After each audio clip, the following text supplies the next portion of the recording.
علی اور عباس کو بلایا، ان کے کندھوں پہ آپ نے یوں ہاتھ رکھے اور آپ کے پاؤں یوں زمین پہ لگ رہے، آپ پورا پاؤں نہیں لگا پا رہے تھے کمزوری سے، یہ پوزیشن تھی اس طرح۔ اور پھر آپ نے ایک عجب بات فرمائی جو کسی نبی نے نہیں فرمائی، فرمایا کہ میرے بعد میری آنے والی امت کو میرا سلام کہتے ہیں۔ اور آپ نے فرمایا لوگوں میرے جانے کا وقت آ چکا ہے۔ آپ نے فرمایا فضل میرا قرضہ ذمے لیتے ہو؟ پھر اٹھنے لگے، اٹھ نہیں سکے تو آپ نے فرمایا ابو بکر سے کہو نماز پڑھائے، عشاء کی نماز۔ 12 ربیع الاول آ گئی، 632 عیسوی اور 11 ہجری، آپ کی طبیعت میں بشاشت آئی تو صحابہ نماز پڑھ رہے تھے، آپ نے دروازہ کھول کے سب کو یوں دیکھا۔ یہ آپ کی آخری زیارت تھی اپنی امت کے لیے، اس کے بعد آپ اپنے اللہ کی طرف کا سفر شروع کیا۔ تو جبریل بولے یا رسول اللہ آپ کی ملاقات کے شوق۔ آپ نے فرمایا جاؤ اللہ سے پوچھ کے آؤ۔ اور عمر رضی اللہ عنہ تلوار اٹھائے ہوئے تھے، جو کہے گا اللہ کا نبی فوت ہو گیا میں سر اڑا دوں گا، وہ فوت نہیں ہوئے، وہ اللہ کے پاس گئے۔ میرے صدیق نے کہا لوگو من کان یعبد محمدا فإن محمدا قد مات۔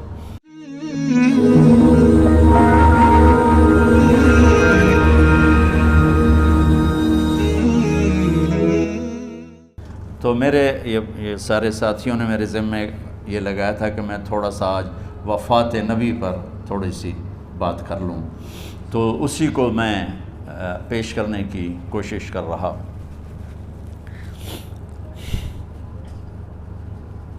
تو 53 برس کی عمر میں آپ نے مکہ سے مدینہ کی ہجرت فرمائی، اور 10 برس آپ نے مدینہ میں قیام فرمایا۔ 11 ہجری میں آپ حج کے لیے تشریف لے گئے، اور یہ صورت آئی 11 تاریخ کو، 11 حج کے، ذوالحج، اذا جاء نصر اللہ والفتح۔ اس میں اشارہ تھا کہ میرے نبی آپ کا مشن مکمل ہو چکا ہے، اب آپ ہمارے پاس آنے کی تیاری فرمائیں۔ تو جب یہ زوال سے پہلے آپ اپنے خیمے میں لیٹے ہوئے تھے، یہ آخری صورت قرآن کی جو نازل ہوئی، تو آپ نکلے زوال کے بعد، آپ نے تینوں شیطانوں کو پتھر مارے، پھر آپ اپنی اونٹنی عذبہ پہ سوار ہوئے، اور آپ نے یہ تاریخی جملہ بولا ایھا الناس عسیٰ اللہ تلقونی بعد عامی ھذا، لوگو یہ میری تمہاری آخری ملاقات، آج کے بعد تم مجھے نہیں دیکھو گے۔ واپسی پر آپ نے معاذ بن جبل کو مدینے سے یمن روانہ فرمایا، تو معاذ بن جبل سے ایسی محبت تھی کہ ان کو سی آف کرنے کے لیے 7 میل پیدل چلے، 7۔ اب کسی کو روانہ کرنے کے لیے ساتھ نہیں چلتے تھے، مسجد سے روانہ کر دیتے۔ معاذ بن جبل کو 7 میل ساتھ چلے، اور جب آخری پوائنٹ آیا سفر کا تو کہنے لگے معاذ عسیٰ اللہ تلقانی بعد عامی ھذا، معاذ یہ تیری میری آخری ملاقات ہے، وَلَعَلَّكَ تَمُرُّ بِقَبْرِي وَمَسْجِدِي ھذا، جب تو واپس آئے گا تو میری قبر دیکھے گا اور میری مسجد مجھے نہیں دیکھے گا۔ تو فَبَكَىٰ مُعَاذٌ جِشْعًا لِفِرَاقِ رسول اللہ، تو معاذ بن جبل پھوٹ پھوٹ کے رونے لگے آپ کی جدائی کا تصور کر، تو آپ کی آنکھوں میں بھی آنسو آ گئے، تو آپ نے جلدی سے منہ یوں پھیر لیا، معاذ پیچھے ہو گئے اور آپ ادھر ہو گئے، اپنے آنسو چھپا لیے، اور فرمایا معاذ ان اولی الناس بی المتقون من کانوا وحیث کانوا، معاذ اس جدائی کا غم نہ کر، جو تقوی پر مرے گا وہ میرا سب سے قریب ہوگا، چاہے وہ پاکستان میں ہو چاہے افریقہ میں ہو، میرے سب سے قریب وہ ہوں گے جو تقوی والے ہوں گے، جو اللہ سے حیا کرنے والے ہوں گے۔ جب آپ واپس تشریف لائے، 29 محرم صفر، 29 صفر عصر کی نماز کے بعد ایک جنازہ تھا، اس جنازے کو پڑھانے کے بعد اس کو دفن کے لیے آپ جنت البقیع تشریف لے گئے۔ وہاں سے واپس ہونے لگے تو سر درد اٹھا، اور وہ درد ایک دم بڑھنا شروع ہوا، اور اس دن باری حضرت عائشہ کے گھر کی تھی، تو آپ گھر میں تشریف لاتے لاتے درد کے ساتھ بخار، تیز درد، تیز بخار، اور 14 دن 12 ربیع 29 30 2 دن یہ اور 12 دن اگلے 14 دن آپ نے بیماری دیکھی، مسلسل سر درد اور مسلسل بخار۔ اور روزانہ آپ جب گھر بدلتے، اس وقت 9 بیویاں زندہ تھیں، تو آپ پوچھتے کل کس کی باری ہے، کل کس کی باری ہے؟ جی میمونہ کی ہے۔ اگلا دن کل کس کی باری؟ جی حفصہ کی ہے۔ کل کس کی باری ہے؟ ام سلمہ کی ہے۔ تو بیگمات نے اس سے سمجھا کہ اللہ کے نبی یہ چاہتے ہیں کہ میں بیماری کے دن عائشہ کے پاس گزاروں، ورنہ آپ کو تو خود پتہ ہے کل کس کی باری ہے، پرسوں کس کی باری ہے، ترسوں کس کی باری ہے۔ تو حضرت میمونہ کے گھر میں آپ تشریف فرما تھے، تو ساری باقی 7 بیگمات جمع ہوئیں، اور انہوں نے آ کے عرض کی یا رسول اللہ، جب تک آپ بیمار ہیں آپ عائشہ کے پاس آرام فرمائیں، اور جب اللہ آپ کو شفا دے دے تو پھر ہماری ترتیب کو آپ دوبارہ شروع فرما دیں۔ تو آپ نے سب کا شکریہ ادا کیا۔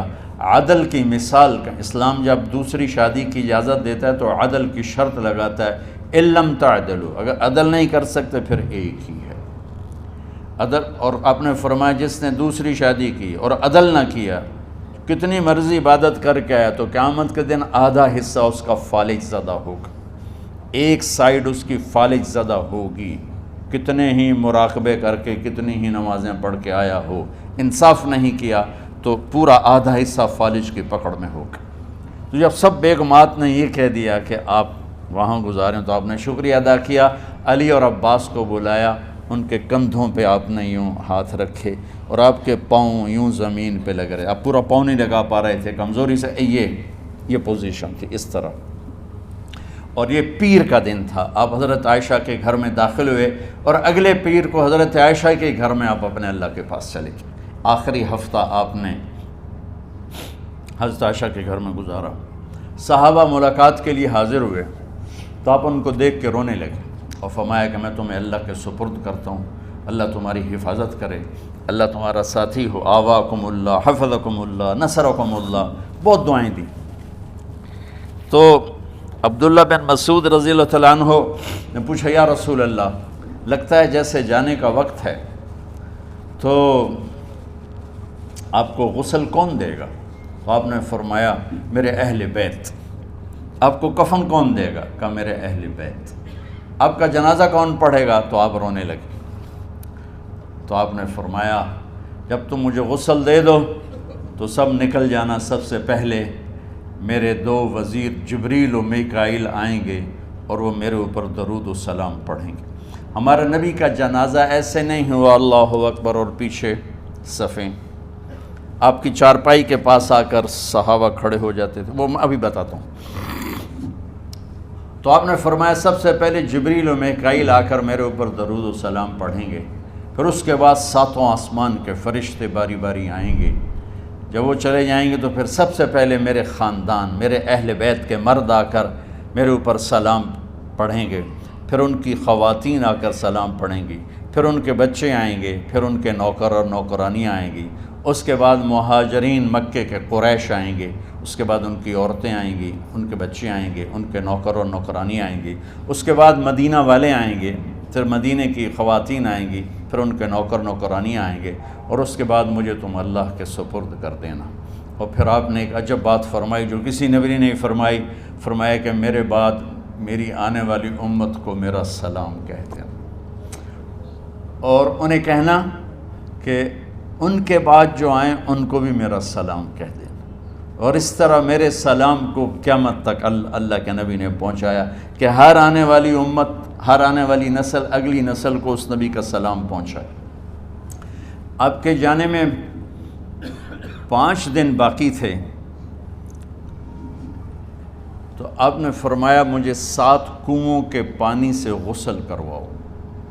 تو 7 کنوؤں سے پانی لایا گیا مشکیزوں میں بھر کے، تو حضرت عائشہ کے گھر میں کوئی ایسا ٹب نہیں تھا جس میں بیٹھ کے وہ آپ نہا سکتے، تو حضرت حفصہ کے گھر سے ٹب منگوایا گیا، آپ اس میں بیٹھے، تہمت باندھا ہوا تھا، کرتا اتارا، اور آپ پر 7 کنوؤں کا پانی ڈالا گیا، تھوڑا تھوڑا تھوڑا تھوڑا تھوڑا تھوڑا، تو اس سے بخار کی شدت کم ہوئی، اور آپ سر درد کی وجہ سے آپ نے ایسے پٹی باندھی سرخ رنگ کی، اور اس کے بعد حضرت علی اور فضل بن عباس کے کندھوں کا آسرا لے کر آپ مسجد میں تشریف لائے، اور آپ ممبر پر بیٹھے، اور آپ نے فرمایا،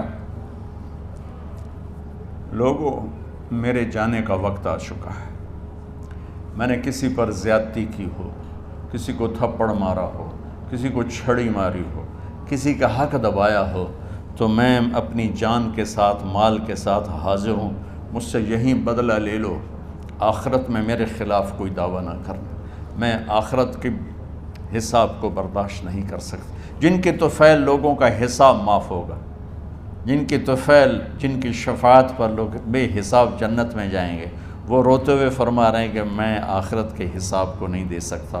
تو سارے صحابہ رونے لگے، لیکن آپ اپنی بات کو دہراتے رہے، کوئی بھی نہیں اٹھا۔ تو آپ نے ظہر کی نماز پڑھائی، ظہر کے بعد پھر ممبر پر آئے اور فرمایا کہ لوگو، یہیں مجھ سے حساب کتاب کر لو، آگے نہ کرنا،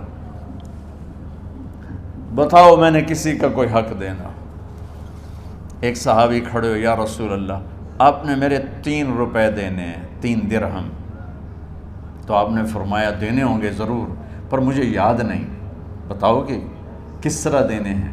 کہ یا رسول اللہ، آپ کے پاس سائل آیا تھا، آپ سے مانگا، آپ کے پاس تھے نہیں، تو آپ نے مجھ سے کہا تیرے پاس کچھ ہیں؟ تو میرے پاس 3 درہم تھے، تو آپ نے فرمایا تو دے دے، میں بعد میں ادا کر دوں گا۔ تو کہا ہاں یاد آ گیا، میرے نبی کے گھر میں تو تیل نہیں تھا، ایک چھٹانگ جس سے چراغ جلتا، پیسہ کہاں سے آتا؟ تو آپ کے سامنے آپ کے